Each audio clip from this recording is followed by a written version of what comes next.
बिहार विधानसभा चुनाव खत्म हुआ, रिजल्ट भी आ गया और महागठबंधन की करारी हार हुई। इसके बाद कहा जा रहा है कि जितने भी विधायक आरजेडी से जीते हैं 25 गो, वो लोग इस्तीफा देंगे। इस तरह की एक खबर है। दूसरी खबर ये है कि नीतीश कुमार की सरकार बनेगी, लेकिन सरकार बीजेपी की मदद से नहीं, एनडीए की मदद से नहीं, एमआईएम, बसपा, आईपी गुप्ता, कांग्रेस और राजद के सहयोग से बनेगी। इस तरह की खबरें आ रही है। तो क्या होगा? सीनियर वरिष्ठ पत्रकार हमारे शंभू सर हैं, नेशनल दस्तक वाले, इनसे बात करेंगे। सर, क्या लगता है, आप बिहार आए हुए हैं, पूरा चुनाव कवर किए, और जिस तरह का जनमत आया रिकॉर्ड तोड़, और जैसा कि कई पत्रकार अभी देखिए आप खबर में बोल रहे थे कि बीजेपी के उम्मीदवारों को पता ही नहीं था कि हमको इतना वोट आएगा, लेकिन आ गया। एक अदृश्य शक्ति है जिसकी वजह से इतनी बड़ी जीत हुई। तो सबसे पहले चर्चा का विषय यही है कि क्या राजद के जीते हुए विधायक इस्तीफा देंगे? ये तो पार्टी का स्टैंड हो सकता है, वो तो पार्टी तय करेगी उनकी। लेकिन कई नेता बोल चुके हैं। संजय सिंह आम आदमी पार्टी के सांसद, उन्होंने कहा था कि इस तरह के चुनाव में जहां आपकी हार तय है तो उससे अच्छा है कि आप चुनाव ना लड़िए, ऐसे भी आप हार रहे हैं। एक विरोध का तरीका है डेमोक्रेटिक सिस्टम में। यहाँ पर जरा सा हम बोलना चाहेंगे, अगर राष्ट्रीय जनता दल के जितने विधायक हैं वो इस्तीफा दे देते हैं, तो पहले सब तो तैयार नहीं होंगे इस्तीफा देने के लिए। जो बड़ा मुश्किल से खेत बेच के चुनाव जीते हैं, वो कहे इस्तीफा देंगे? और चुनाव जीतना बहुत बड़ी बात है। खैर, फिर भी पार्टी के दबाव में अगर इस्तीफा दे भी देते हैं, तो ऐसी परिस्थिति में कुछ विधायक टूट सकते हैं उसी समय आपके। और बाद में जब बिहार विधानसभा में विधायकों की संख्या गिनी जाएगी, तो वो अभी तत्काल वो माइनस हो जाएगा। देखिए हाँ, जरा सा उसके बाद जितने विधायक बचेंगे, उन विधायकों के आधार पर नई सरकार बनेगी। बीजेपी अकेले सरकार बना सकती है, फिर तो नीतीश जी की जरूरत नहीं होगी। उसके बाद उपचुनाव होंगे करके, तब राजद अपना उम्मीदवार देगा या नहीं भी देगा, वो बाद की बात। आपका सवाल क्या है इसमें? सवाल है कि क्या इस्तीफा देंगे? तो मैं वही तो जवाब दे रहा था, आपने सुना ही नहीं। एक तो आप जो कहे ना कि खेत बेच के चुनाव लड़े हैं। देखिए, बीजेपी से एक वक्त था जब इंदिरा गांधी, राजीव गांधी इसी तरह से मजबूत थे। राजीव गांधी 412 सीट जीत कर आए थे, प्रधानमंत्री बने। मान्यवर कांसीराम साहब ने मिशन मूवमेंट के जरिए उनको सड़क पर ला दिया। अगले चुनाव वो हार गए। तो देखिए, बीजेपी जो राजनीतिक दल है, उसके पास पैसे से आप नहीं लड़ सकते हैं। उसके लिए आपको ऐसे ही लोग राजनीति में लाने पड़ेंगे जो कर्पूरी ठाकुर, जगदेव बाबू की विचारधारा वाला हो, कांसीराम साहब की विचारधारा वाला हो, जो राजनीति में समाज बदलने आया हो, अपना लैंड रोवर और फॉर्च्यूनर खरीदने के लिए ना आया हो। हम गरीबी के पक्षधर नहीं हैं। जो विधायक है उसकी एक तनख्वाह है, लेकिन ऐसे लोग दलित पिछड़ों की राजनीति करेंगे जो खेत बेच के आ रहे हैं, या 10 लाख रुपया या 10 करोड़ लगा रहे हैं, हमको 100 करोड़ कमाना है, तो कम से कम इस समाज का तो वो भला नहीं कर पाएंगे। चुनाव आज के दौर में खर्चीला हो गया, तो आप भी बात तो हमको जवाब देने दीजिए, आप बोल लीजिएगा। हाँ, तो हाँ, मैं अपनी जो बात कर रहा हूँ बात सही है, होने दीजिए भाई। हाँ, सवाल ये था।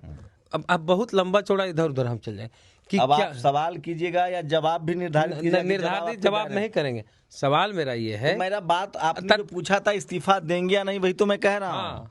मैं ये कह रहा हूं कि डेमोक्रेटिक सिस्टम में ये जो अदृश्य ताकत, आपने कहा ना कि चुनाव अदृश्य ताकत जीत गया। मुझे अब तक पता है कि डेमोक्रेसी में इंसान, नॉन बायोलॉजिकल नहीं, बायोलॉजिकल इंसान, हमारे आपके जैसा आदमी वोट करता है, उसी से लोग चुनाव जीतता है। अब ये अदृश्य ताकत कौन होता है मुझे नहीं पता, आप बताइए अदृश्य ताकत का क्या मतलब है? वो तो एक पत्रकार बोल रहे थे, बिहार के ही पत्रकार। तो चलिए, इस देश के लोग समझदार कम से कम है, इतना अदृश्य। मैं कह रहा हूँ डेमोक्रेटिक सिस्टम में जब राहुल गांधी लगातार आरोप लगा रहे हैं, जो कि नेता प्रतिपक्ष है, कोई हमारे आपके जैसा नहीं है, कॉन्स्टिट्यूशनली वो नेता प्रतिपक्ष हैं देश के। तमाम जो जानकार हैं विपक्ष के लोगों से पूछिए तो लोग कहते हैं कि राहुल गांधी ने जो बताया कि वोटर लिस्ट में जो फर्जीवाड़ा हो रहा है वो तो सच है। सच है कि नहीं? हाँ, बिल्कुल। तो ये किसकी जिम्मेदारी है? चुनाव आयोग की।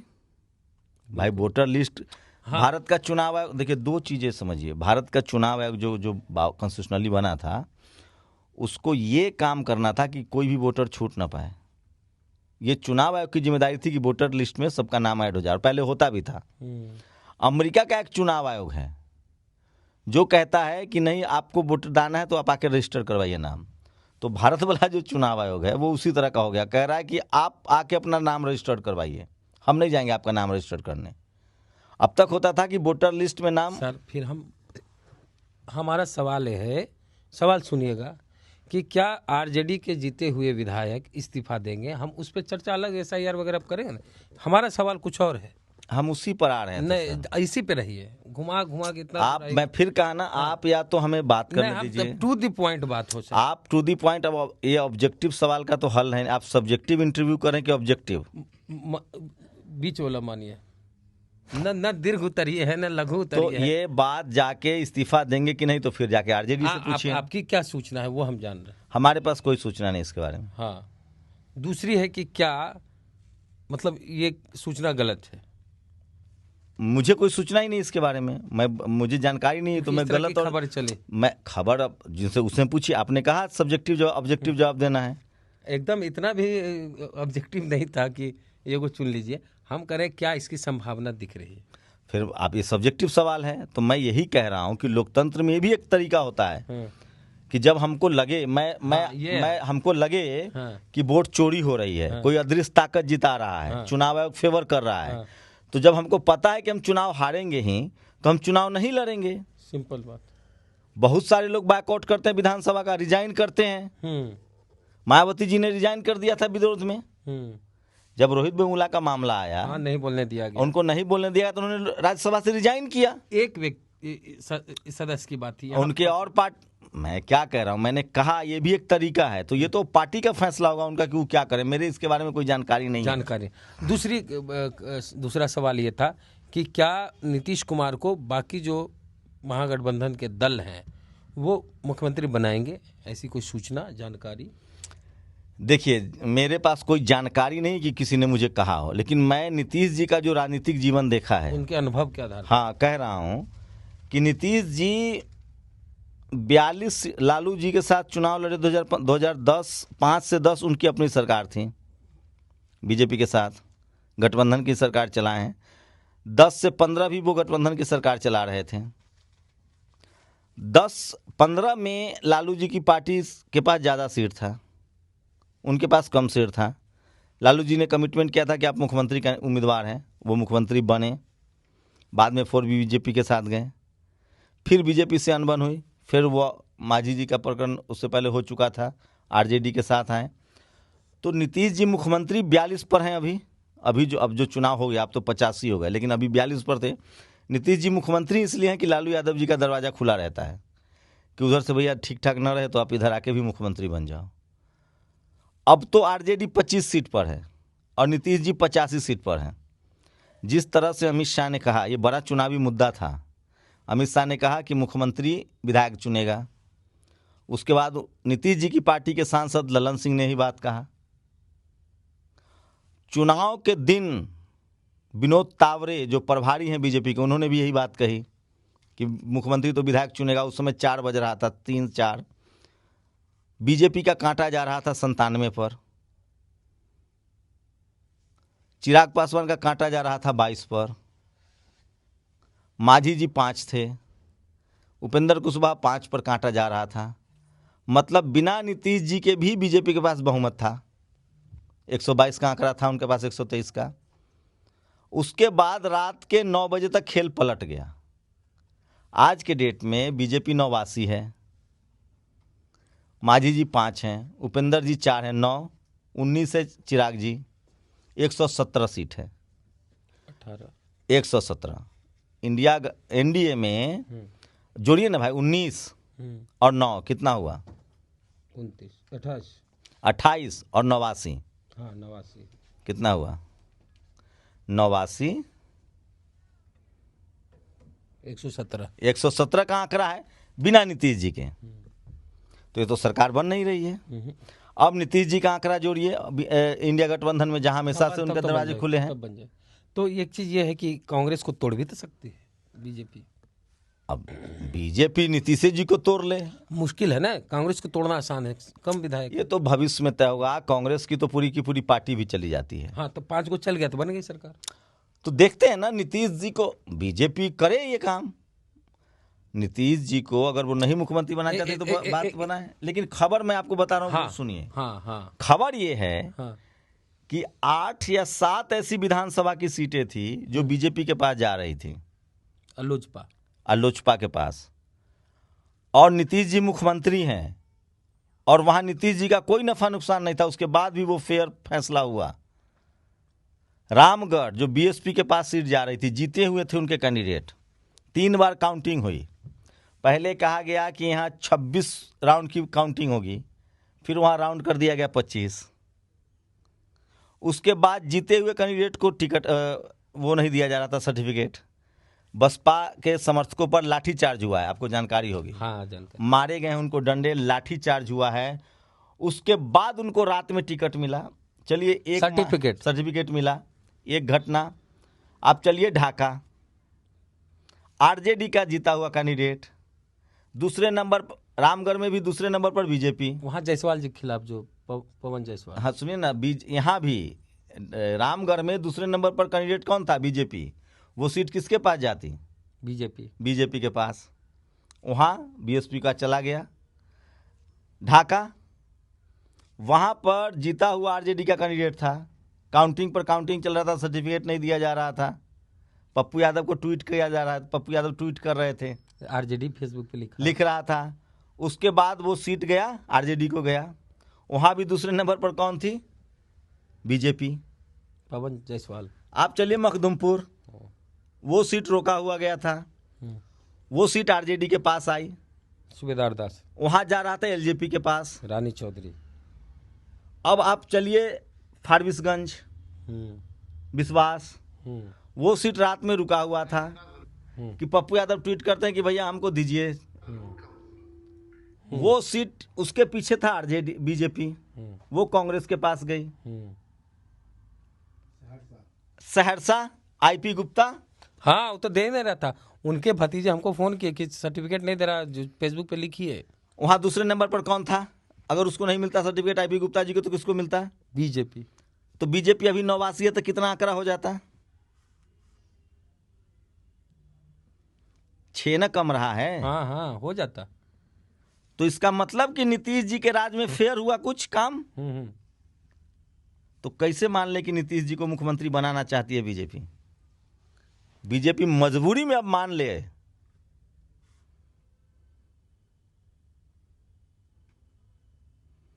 इसका मतलब है कि नीतीश जी ने मुख्यमंत्री का भी कर्तव्य किया पूरा। यहां एक भी जेडीयू का उम्मीदवार नहीं था जो पीछे था, सब बीजेपी के उम्मीदवार थे। अच्छा, जहां लो मार्जिन से हार जीत होती है वही काहे रात हो जाता है, अंधेरा हो जाता है? रात इतने नहीं हुआ है, आप कल का सारा रिजल्ट देखिए। आरजेडी वाला जहां बढ़त था वो रात हुआ, नीतीश जी वाला जहां बढ़त था वहां दिने में क्लियर हो गया। जहां जहां बीजेपी का बढ़त था वहां वहां रात किया गया। बीजेपी दूसरे नंबर पर थी, वो रात हुआ। आरजेडी आगे थी, वो रात हुआ। इसका मतलब बीजेपी का नीतीश जी का सिंधेकरण होना था, महाराष्ट्र वाला। बच गए। वो तो नीतीश जी समझिए कि वो भी राजनीति के महीन खिलाड़ी हैं, 8 सीट बचा दिए हूं, न तो नीतीश जी का सिंधेकरण कल ही हो चुका था। अच्छा, वहां जो आप बोल रहे थे, आप ईवीएम सेटिंग को मानते हैं कि ईवीएम को सेट किया? दुनिया का सबसे बड़ा टेक्नोक्रेट आदमी, जिसके पास चांद पर जाने का जहाज है, जो चांद पर फ्लैट बना रहा है, जिस आदमी का मिसाइल और रॉकेट ऑर्बिट में जाता है और फिर वापस आ जाता है, जो आदमी हवा में उड़ने वाला कार बना रहा है, एलन मस्क कह रहा है कि ये मशीन है, इसमें मशीन मतलब आदमी छेड़छाड़ करता है। रेड लाइट फिक्स कर दिया जाता है कि 15 मिनट रेड बढ़ना है, फिर 20 मिनट हरा बढ़ना है, फिर 25 मिनट पीला बढ़ना है। हम जाते हैं, पैसा कट जाता है, कार में जो लगा स्टिकर है बारकोड, बैंक से पैसा कट जाता है। ये दुनिया का कौन आदमी होगा जो कहे कि ईवीएम इंसान मैनिपुलेट नहीं कर सकता है जब चिप पर काम करता है? तो अमेरिका, नीदरलैंड, ऑस्ट्रेलिया, ये तमाम जो डेवलप्ड देश है, जर्मनी में तो बाकायदा कोर्ट ने कहा है कि दिस इज नॉट ट्रस्टेबल, इसको मैनिपुलेट किया जा सकता है। हम और आप किस खेत की मूली हैं?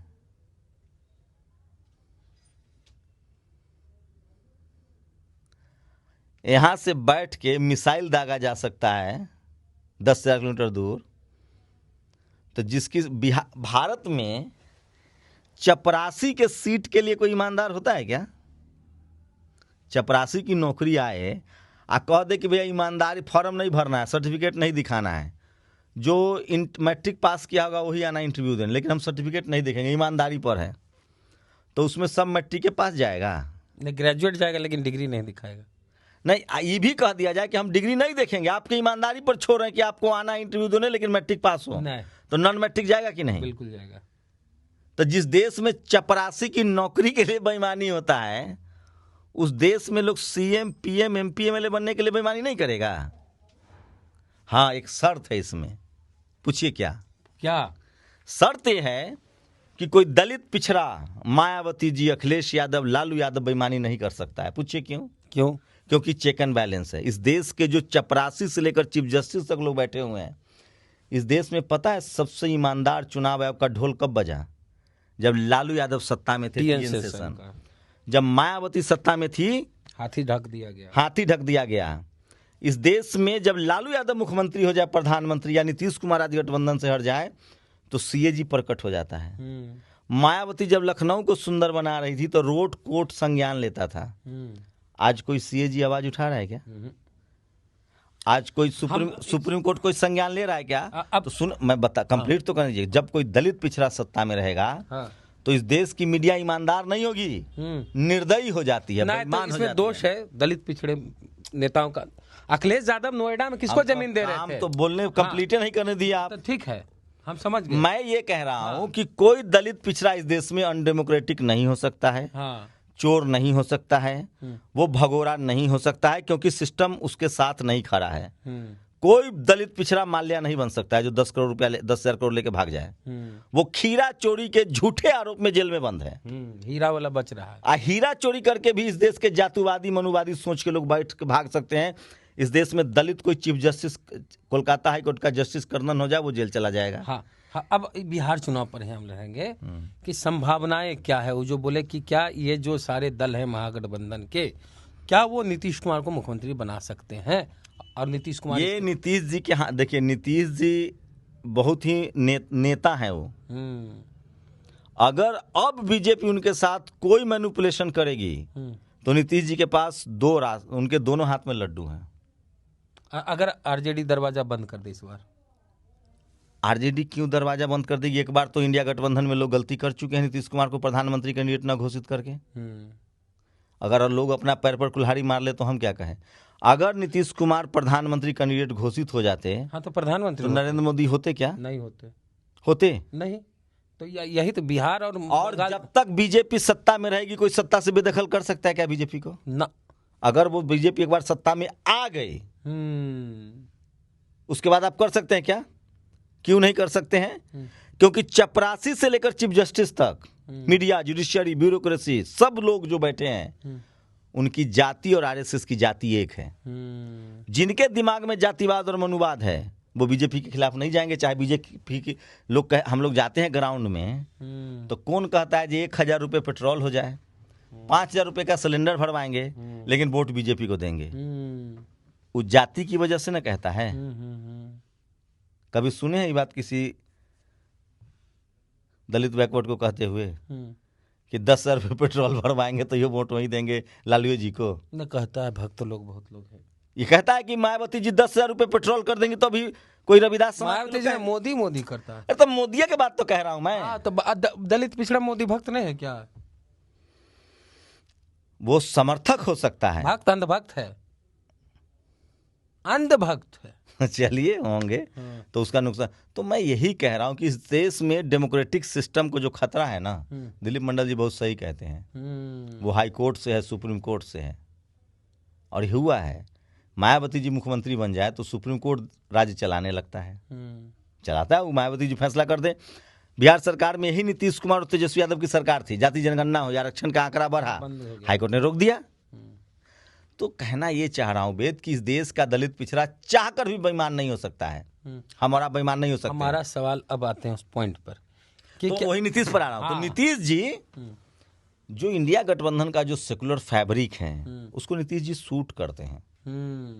और अब नीतीश जी को इसीलिए मुख्यमंत्री बनाएगी भी अब बीजेपी, तो डर से कि इनके पास ऑप्शन है, इधर ऑप्शन है।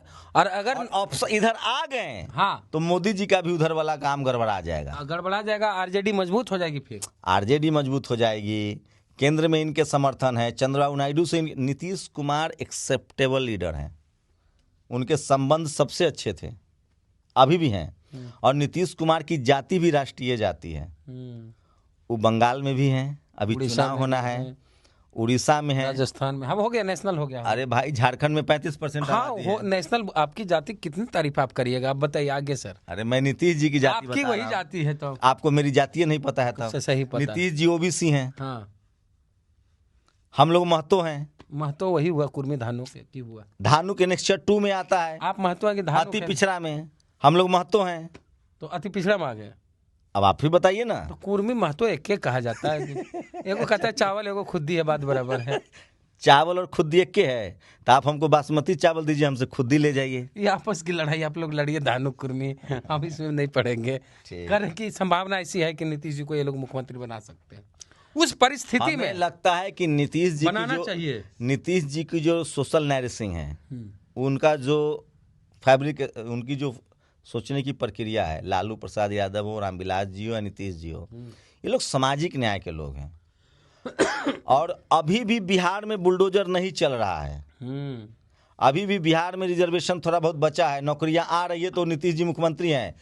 अगर नीतीश जी को हटा के बीजेपी अपना मुख्यमंत्री ले गई, आरएसएस का सबसे बड़ा सपना क्या है? अपना सपना मुख्यमंत्री अपना। कहां पर? बिहार में बोलवे किए थे, जगदेव बाबू की धरती पर, जननायक कर्पूरी ठाकुर की धरती पर, सामाजिक न्याय की धरती पर। अब यूपी में उन्होंने कर लिया, सोनेलाल पटेल की धरती, मान्यवर कांसीराम साहब की धरती, मुलायम सिंह की धरती पर ये कर लिया बीजेपी ने। अब उनका सपना है कि बिहार जो अभेद किला है सामाजिक न्याय का, वहां उनको एक सवर्ण मुख्यमंत्री चाहिए, 1990 से पहले वाला बिहार चाहिए, और बैकवर्डेड दलित बनवाएगा।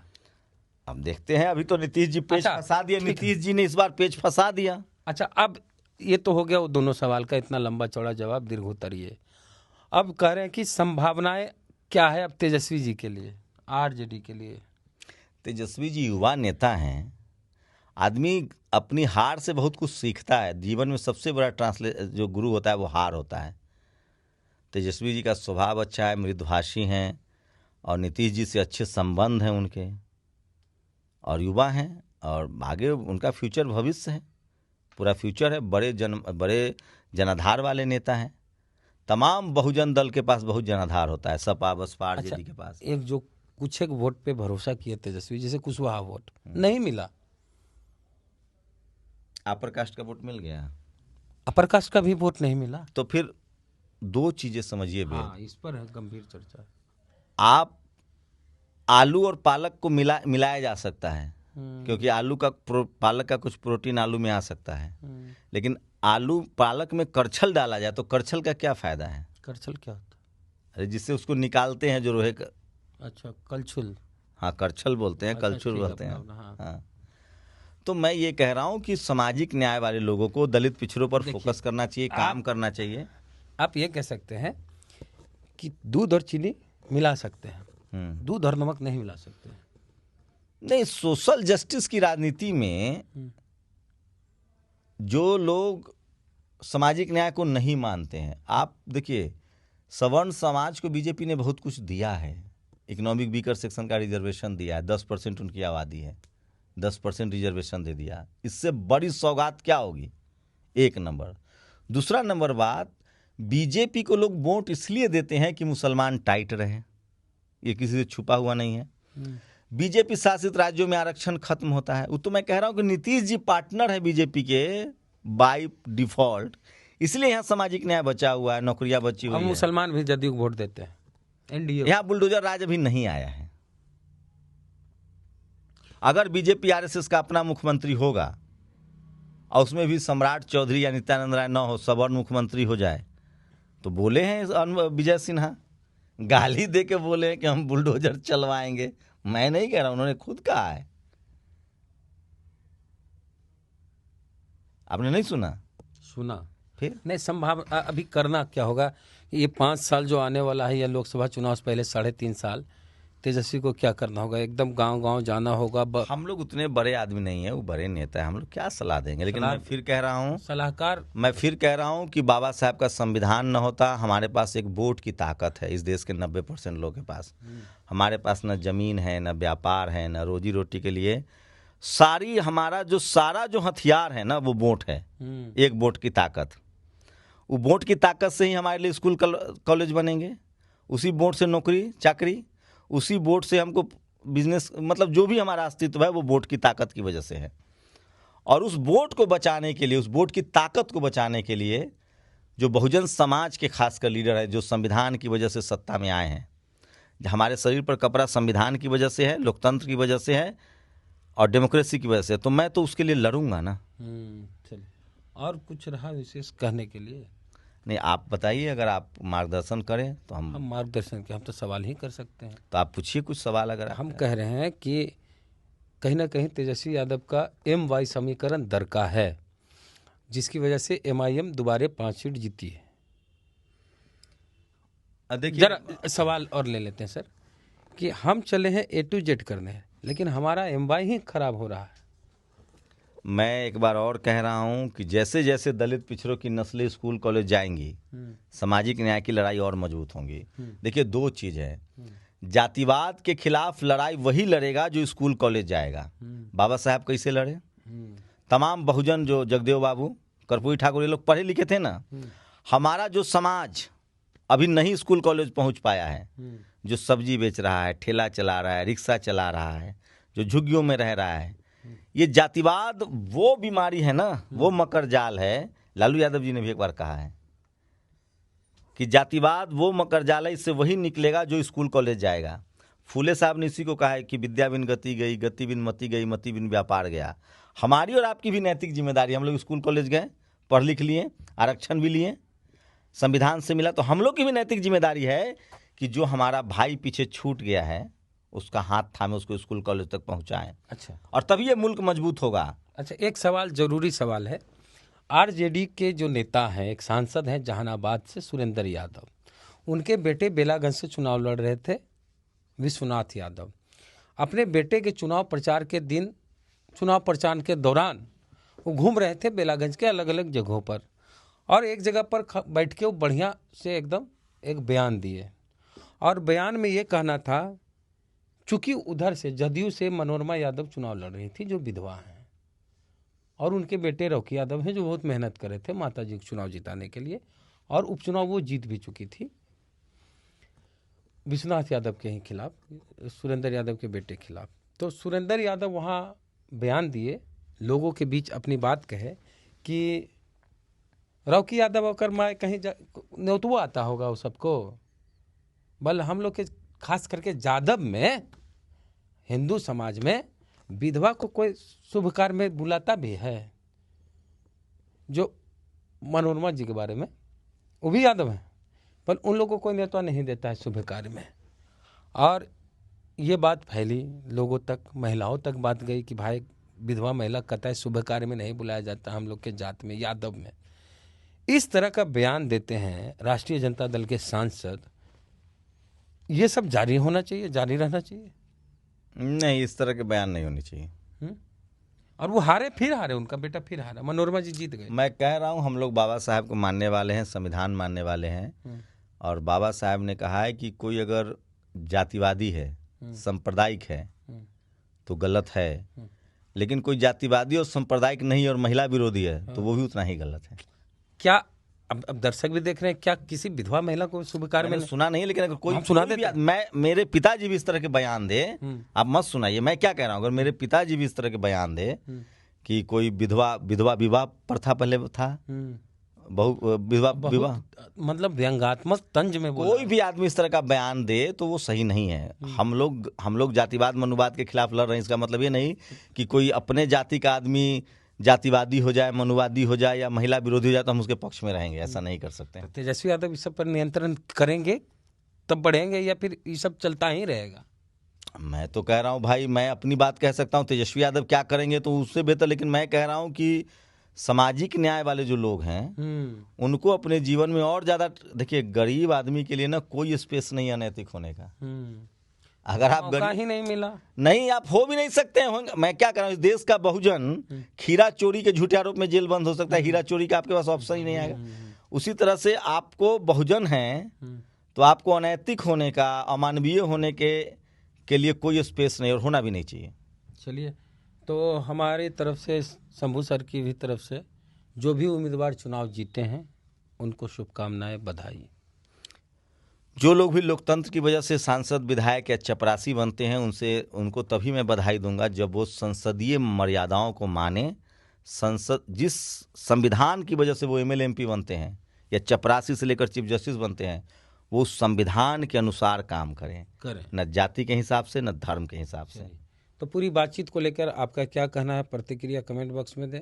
जय भीम, जय भारत।